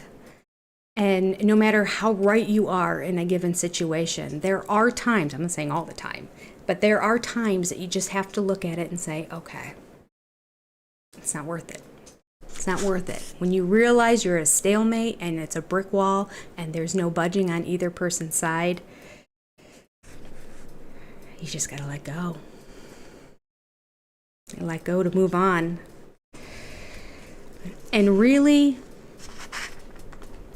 unless it's a habitual situation that keeps going on, I don't approve of that. But like to do that every now and then, and to get over that hump and to get back to where you just feel at peace and you're relaxed and things are good and conversation's flowing and everyone's happy and the exchange of love is back, it's worth it.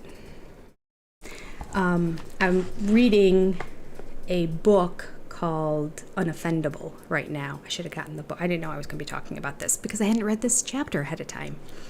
But in that book, Unoffendable, the guy who, the author of it says, listen, there's always two sides to every story, right? You take a court case. You got the prosecution, you got the defense. So when you're listening to the story, the first one who goes and presents it, you know, the prosecution will come out and say, this is why we're prosecuting. This is what happened. This is what he did. This is where he was. This is what, this is all the evidence we have and all that. It's always the story that everyone believes first.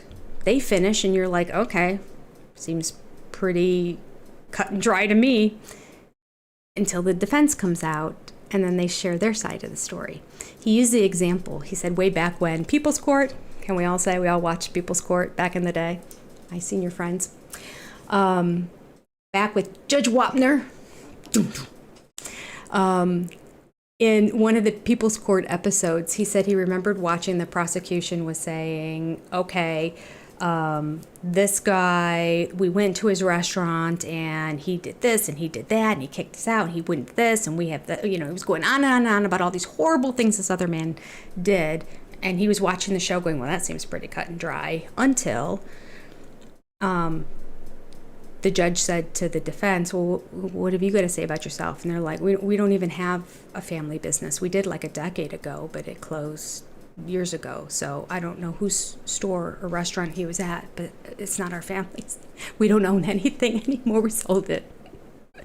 It's like, oh, okay, there is another side to the story. But the kicker is, and the point in all of this, is that when you're in an argument with somebody or a discussion of any sort, the first opinion is always your own. It's what you're thinking. It's what's in your mind. So yeah, we always think we're right? I mean, if we thought we were wrong, we'd change our opinion. We always think we're right. So you have to realize, well, the other person thinks they're right too. So there's going to have to be a compromise here if there can't be a meet in the middle situation. Anyway, I found it profound when I was reading it. I hope so. I hope that's meaningful to somebody out there, one of the thousands of people. I hope you don't go, why is she not reading the book? I hope this changes somebody's lives. Just realize when you think your point of view is right, of course you do. You always will, because we always think we're right. We don't think we're walking around with the wrong ideas and defending and fighting for the wrong cause. We always think we're right. And the other person feels the same way. Okay. Let's see here. Let me look at the chat and then we'll finish reading up here. All right. I see some comments about wet pencils and toilet wipes. And it's fun to just scroll septic system. Okay. Oh, I think that started with, it was that the 2 squares permitted during COVID. Is that how that conversation got there? How Cody was saying?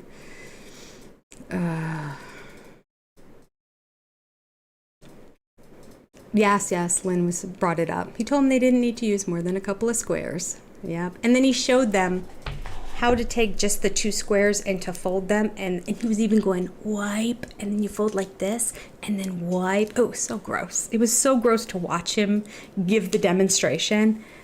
And do you remember, who was it? One of Christine's daughters was like ready to vomit with the whole thing. I think it was Isabel. Isabel was so grossed out by all of it that she's like, okay, Dad. There are times in life it requires more than 2 squares. Just saying. The worst. Although I will say, I've got a new toilet paper, and you can get by with 3 squares. And they're not even really squares because it has like this wavy cut. I feel like we have posh toilet paper. I feel very shishi in my house right now. It is the softest, most amazing. It was on sale at Costco, and I told my husband, I'm like, I know this isn't going to be on sale forever, but I just want you to know this is what we're having in our house from here on out. So when there is a sale, stock up and buy as many of the big cases of it as you can. Shoot, I don't know if it's Sherman or Cottonelle, because I had one before that I thought was great, and it was 3-ply. This is only 2-ply, way softer, way thicker. Goes to show you, ply means nothing. Oh, it's good. Anyway, I think it's Cottonelle. There's a lot of commercials for it with the bear, and he's like, easy to tear off, and it has like the scalloped edge when you pull it off. Well, good toilet paper. I never thought that. I'm not really a toilet paper connoisseur, but if I were, this would be at the top of my list. Good stuff. And you can use a lot less of it. Okay. Another bit of advice. I mean, you're all talking about toilet paper, so I'm giving my 2 cents. I was going to say, I'm way off topic, but I'm not. I'm responding to you guys. Okay. Mama thinks that he never counted Robin's squares. I agree with that. So everyone should go to Robin's house to poo-poo, says Scarlett. Oh, so funny. Kathy joined us. Welcome, Kathy. Elise Cottonelle is great. What's the one with the bear? Whatever it is, it's the best. Oh, Lisa, remember Sherman Squeezable with Mr. Whipple? I remember that. Oh, yes. Okay. Limp noodle. Okay. Moving on. Wet noodle. Okay.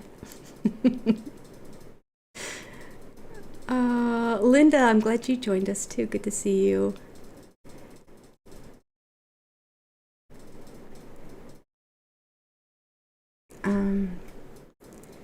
Lisa says that Cody and Janelle were cute in the old days.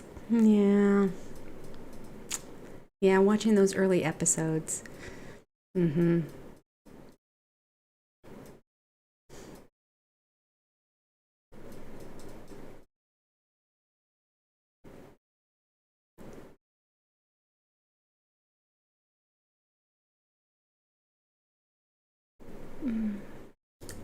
Scarlett thinks she'd be a horrid sister wife.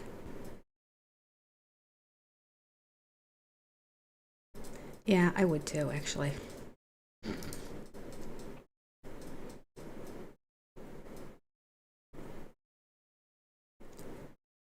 Oh my gosh, this goes back so far. You guys were talking about toilet paper for a long time. Oh my gosh, it's still going. It's like 20 minutes ago, toilet paper talk began. Betty wants to know if anyone's noticed that Cody's body resembles a hippo's. He does have a very wide rib cage, doesn't he? He's a very wide rib cage. All right. Janelle must have hated uprooting her kids. Yeah. Oh, and the gloves had to move to Las Vegas too. I bet Cody was, I wonder if the gloves were sad that they had to leave the trees in Utah, because there really were no trees in Vegas. Yes. Okay, we are going back like over a half hour ago. There's still toilet paper talk splattered throughout.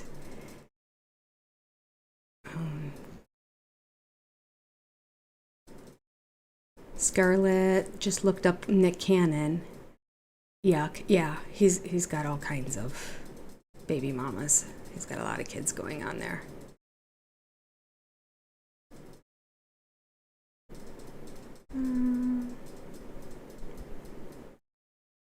I want to know, HS2620 says, I want to know how they coped with knowing they were sharing Cody intimately, because that's not fun for someone to think about their partner. Oh, I'm clicking on this and I realize you guys aren't even seeing it. So sorry. Yeah, I mean, I don't know. I don't think they ever really dealt with it. I think there were always jealousies and they just hid it. But it led to explosions later on.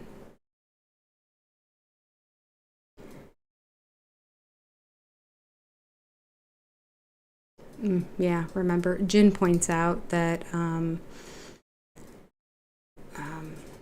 Robin said that they rejected Cody's affection in the bedroom. So if he has a favorite, it would be like, well, when everyone else rejects him, I'm stuck with them. They told me take him. Remember when she said that? And then she had to throw in some sort of dig about how he still loved them despite the weight they gained in their stretch marks. She threw more digs at those women, especially about their weight. I will say Cody never said anything about any of the wives' weight when they gained weight. Never heard it on the show. And he's said a lot of horrible things. Horrible things about his kids, about his wives. And never that. Never that. Okay, a pencil that isn't wrapped. Okay. Leads to... the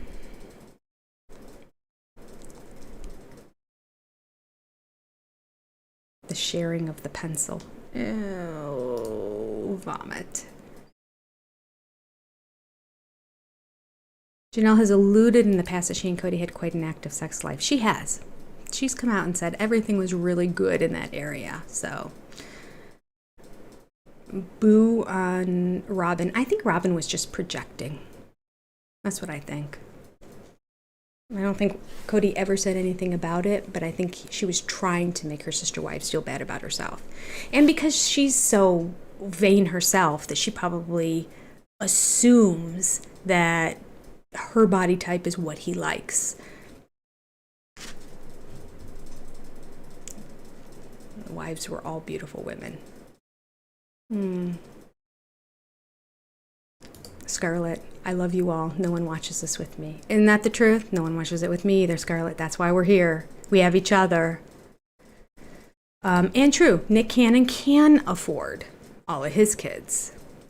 It is different in that way, isn't it? And none of those wives are working. And they all live quite good lives. Okay.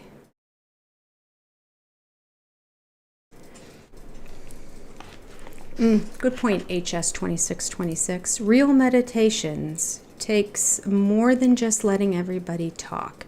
It requires mediations. Why did I say meditations? Real mediations takes, my thing gets whited. I know it doesn't matter. You don't need to know. It's hard to read after I click on it. Real mediations take more than just letting everybody talk. It requires validation and accountability. I just can't believe Robin had those skills. Yeah. She just wanted to, I think she wanted to just throw the bomb in and then step back. Like, let's all talk about it. We gotta talk through it, knowing it's gonna escalate.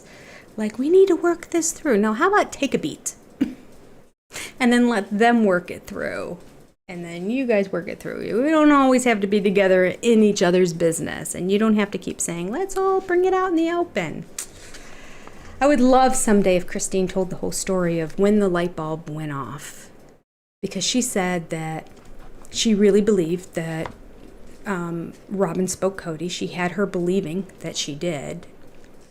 And Robin convinced Christine that she should be there anytime that her and Cody have a conflict or need to talk about something serious. So that Robin could be in there and know exactly what's going on with everybody. And that she would be the mediator. I.e., she probably kind of did, just because Cody was so whipped by her that all she had to do to make the sister wife like her is kind of sort of take the sister wife's side a little bit and tell Cody that he needed to see her side, even if nothing got remedied. And he'd be like, well, yeah, which is probably more than they normally got anyway. And they were like, whoa, Robin's amazing. And then Robin can just laugh it off as she walks away. So at some point, Christine was on to her and the whole plan of, I speak Cody, so whenever you need to talk to him, make sure I'm there so I can translate. And I'd love to know when that light bulb moment went off, what happened, what was it, and how much did Robin keep trying to grovel after that to be a part of their conversation still? How did that go when she finally realized Christine was no longer going to invite her into her marriage with Cody? They all agreed that they were not in each other's lives at all, but that all changed when Robin came into the picture. Now all of a sudden Robin's got everybody's business in everybody's business, and she's definitely in everybody's. Okay. We are going to finish up here, people. Let's see, where did we leave off? Somewhere right around here.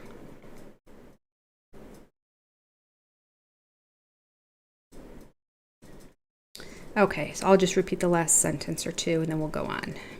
After 18 years of marriage, we were being downright brutally mean to each other. I knew that this couldn't continue. I didn't want our relationship to disintegrate, so one day I decided to say something caring to Cody. He immediately responded with something loving in return. And that is all it took. Once the doors of communication opened between us, we were more open once more. I realized that I needed to be honest with myself about what I wanted from Cody and to be able to ask for it. I also realized I had begun to take Cody for granted, and I needed to give as much as I was receiving from him. Upon moving to Vegas, I had rebuilt the wall around myself, and I was unwilling to show any vulnerability. I told Cody that I was going to let him in once more, but that he had to tread carefully. Cody appreciated my honesty and my willingness to open up to him. He in return communicated to me, perhaps more honestly than he had in years, some things that he needed me to give him. More love and affection. As I've always said, our relationship keeps evolving. Where we are now is not where we will be in 6 months. That's true. But it always seems to get deeper and richer as time passes. Ugh. 6 years later, not so good. I mean, I think all the way to the bitter end, Janelle was there, still willing to give, but Cody couldn't. When we decided to do the show, we never imagined we would be TV personalities. I'm still shocked when somebody recognizes me when I'm jogging down the street at 6 in the morning in my sweats and sunglasses. Fame was never on our radar. Our intention was simply to educate people and increase tolerance for our way of life. I hope that we'll be able to do the show until it runs its natural course on television, until we're bored with it, or people are bored with us. It's fun, but when it's over, it's over. Soon our kids will be in college, and after that, we'll be busy with grandkids. We'll look back on the show as something fun we did at one point in our lives. I hope that when it's over, we'll have changed people's perceptions of polygamy. I do not understand how people cannot be tolerant in this day and age. Once I left mainstream religion and joined an alternate faith, I grew to respect all people who recommit to their beliefs on a daily basis despite the public opinion. I hope our show is a testimony to that strength. It will be our legacy.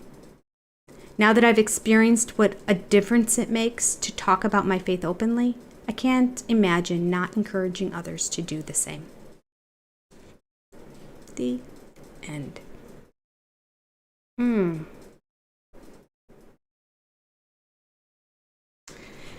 Her and Mary both really had the strongest faiths. Isn't that funny? Because Christine is the one that was really born into it all. But Christine was really to just give it all up, all of it. And they really were going to stick it out with Cody to the bitter end because of their faith and them really believing in it. That had to have been hard to spend that many years of your life truly believing in something and then just automatically deciding, I'm going to go against it. Because their belief would have told them that there's going to be ramifications for that in the afterlife. So, but then again, who wants to be with Cody in the afterlife? I mean, really, it should be a eye-opening experience where you just go, well, yeah, so I'm not going to live with him eternally? I'm all right with that. All right. And maybe even I'll find somebody who I do want to spend eternity with. Can we just go back to the fact that Janelle goes jogging at 6 o'clock in the morning and wearing sunglasses? I found that a very interesting sentence, and we just moved right on. First of all, kudos to you, Janelle, for jogging. Elliptical's as close as I get to jogging. I just think that's impressive. It's just so hard on the joints, and I just don't enjoy it.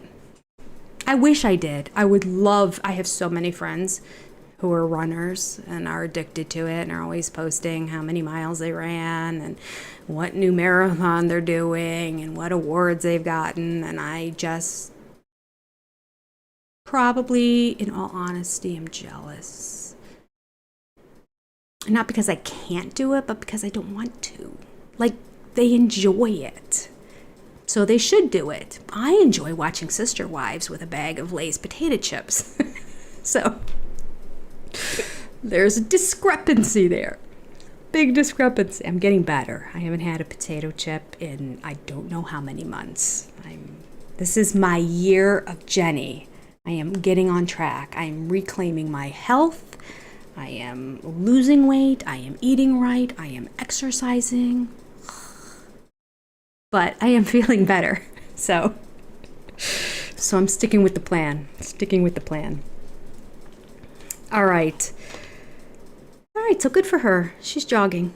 But why does she need sunglasses at 6 a.m.? Even in the middle of the summer when the sun is rising, you really don't need sunglasses. As it's in dawn, it's not that bright. Interesting.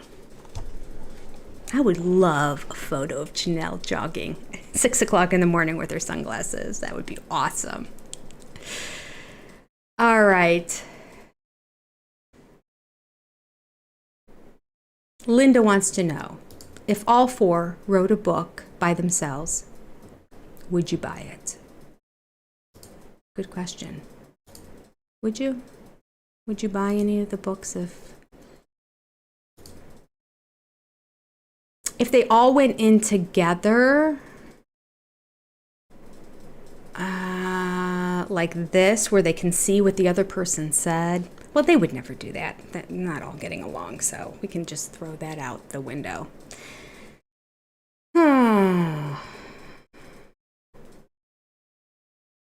Whose book would I want?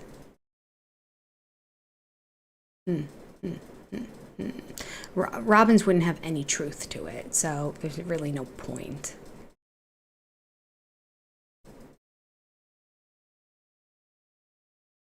Christine, I think, knows the most. I think she's in the know the most, and because she's good with all the original kids in terms of relationship-wise, I think she hears a lot. I'm not sure if any of them will truly spill the beans, though. And I think that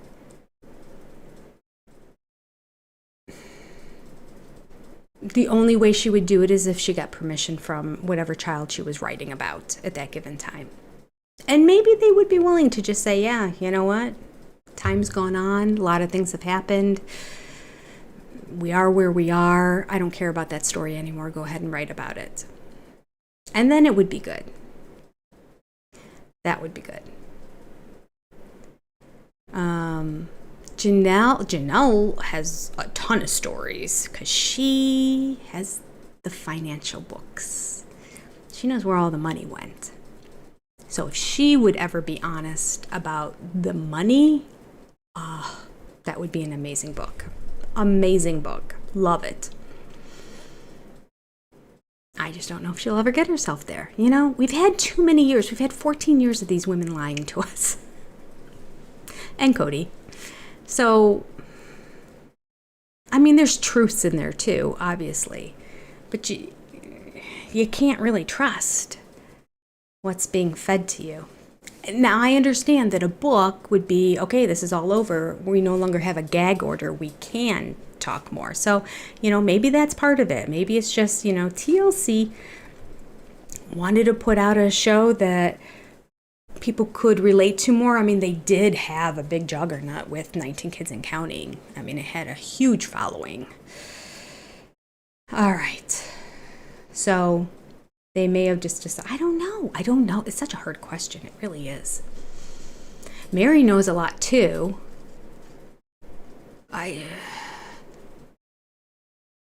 You know whose book I want? Jen. Mary's best friend. Because even when the two of them are sitting down together, Mary is still biting her tongue and holding things back, and Jen is just shooting out straight arrows and asking questions and calling out Robin, and what kind of friend is that? And I mean, and you know, Jen has heard it all. So if Mary can do a back deal with Jen, like Mary publishes it through her Worthy Up, is that what it is? Company? Like, so she pays Jen a certain amount of money, but then like Mary gets the royalties of it. So it's Mary's story. Jen gets to say everything that she normally would, and Mary's hands are then clean. She didn't ever say it. She's like, oh, I didn't know Jen was going to say all that. That's how we can get all the stories out, is having a third-party person write the book.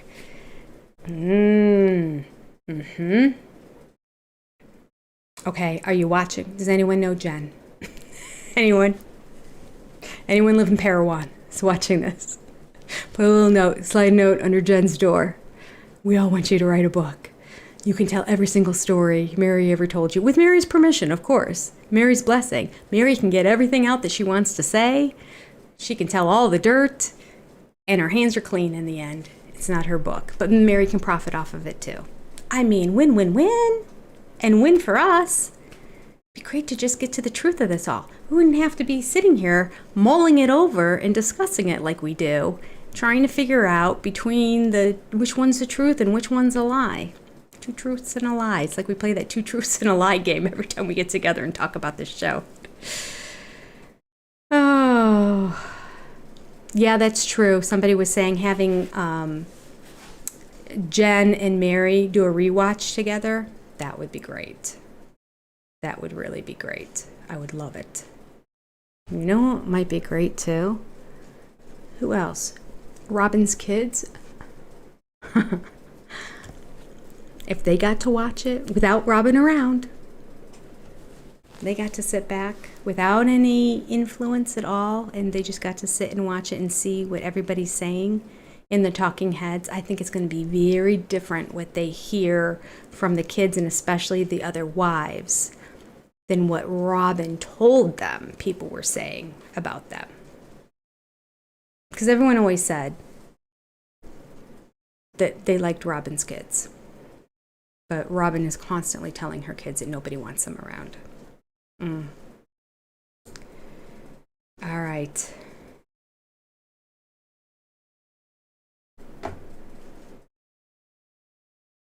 Linda's making fun of her club. We're a book club. And here's paper and new pens.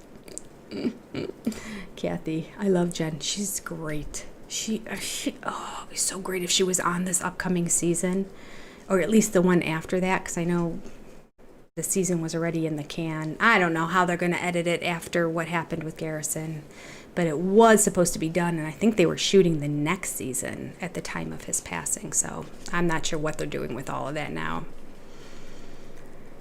Oh. Do not go to Jen's house. Oh. Kathy says, it's okay. If they write their book, Cody will go on TV and claim that they are bitter. Oh, yeah, he'll have something to say no matter what. No matter what. Unless it's a pro-Cody, he's the king book, then they're shit-talking him. I gotta watch my language. I noticed that one of my lives got demonetized. I think it was a live with James. I was looking at the other day. I was like, why is this? And I clicked on it, and it's like there was something in it and you can appeal it or whatever. I'm like, oh, it's 3 hours long. I'm not going to try to figure out what they found.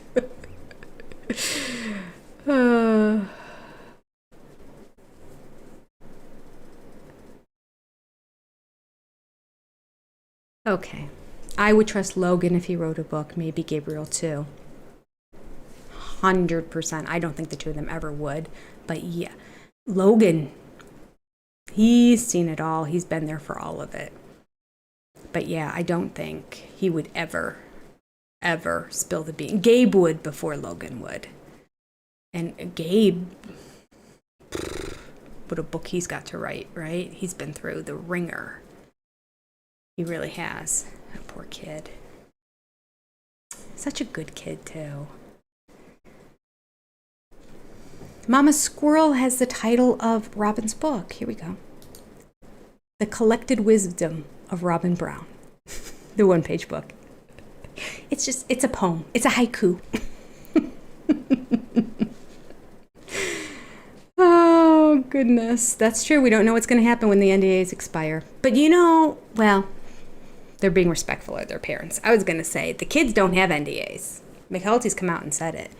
Once they're off the show, they could say whatever they wanted to, but out of respect for their parents still making a paycheck, they didn't want to say something that might be so salacious that TLC would pull the show, and thus that would be the end of them making money. So I get that. I do. Okay. Jenny, I can pepper in the jokes because you go back and read the chat, but I also have to remember crud she reads that. It's true. I do. Every now and then there's one I miss, and I'm like, you know what? That one from 2 weeks ago, I've never gone back to reread. But almost every single time, I will go. I try to do it the same night. Go back and reread all of your chat. All right. Amor, it's 6:30 a.m., and it is hot in the desert. Oof. We are all having a heat wave here, aren't we? 6:30 in the morning? Maybe that's why she has the sunglasses. Maybe it's bright, too. Okay. Super Tiffy Lynn does not want to hear anything that Robin has to say. I agree with you.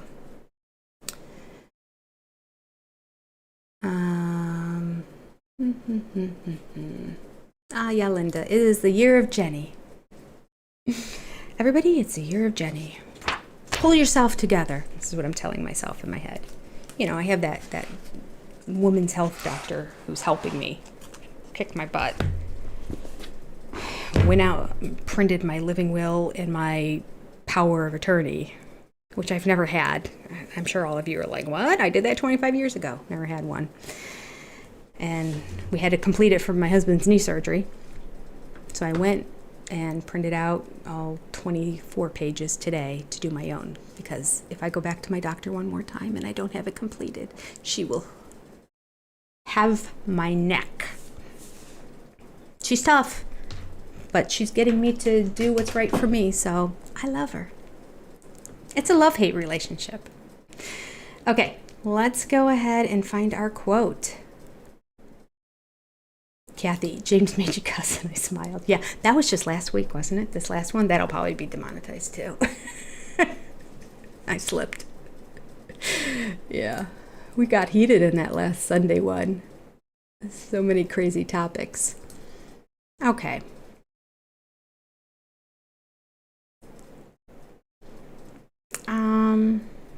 I think I was just going in order. So let's just continue on the next one. Okay. This is a quote by somebody called Cheryl Stride. It's a good one. Here you go. You don't have a right to the cards you believe you should have been dealt, but you have an obligation to play the heck out of the ones that you do have. I like that. I like that a lot. It's so easy for us to complain about our lives, right? And what we don't have and how that one has this and that one has that and I don't have that and my life's so rough and everything. So this quote resonates with me. You don't have a right to the cards that you believe you should have been dealt, but you have an obligation to play the heck out of the ones that you have. That's it. I will put it in the chat. Let me cut and paste it here so that you have it, because this is basically, you know what, in a nutshell, what does it say? Go live your life. Make the most of it. Yeah, might not be great. We can always compare. The grass is always greener on the other side of the fence. So just smile and live your life. It's deep, right, Lynn? We're deep today, boy. We're deep. It's a good one. I had to put it in there because I know you have to ponder it. Ponder this. Write it out. Put it in your journals. Write it in the front of your book and then read it. And just start your day off with that and you'll be like, okay, yeah, this is what I have. This is what I have to work with. I'm going to make the best of it. What's the alternative? Be miserable? It's no fun. Been there. No fun. Words to live by. That's it. All right, everybody. This has been a blast. I am glad to be back. I will see you next week. We will do Christine's chapter next week. Let me sign off here for you.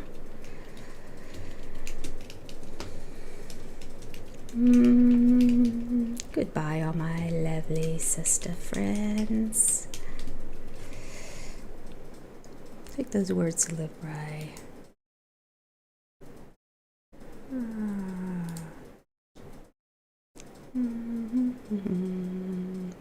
And a kiss.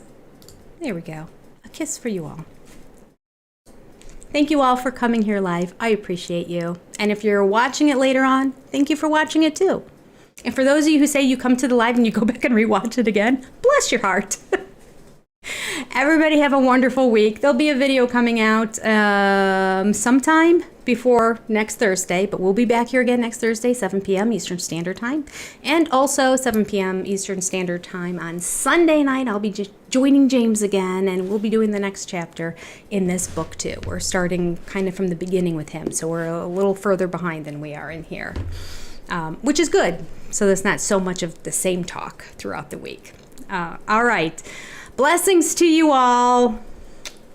Goodbye. Thanks for being here. Take care, everybody.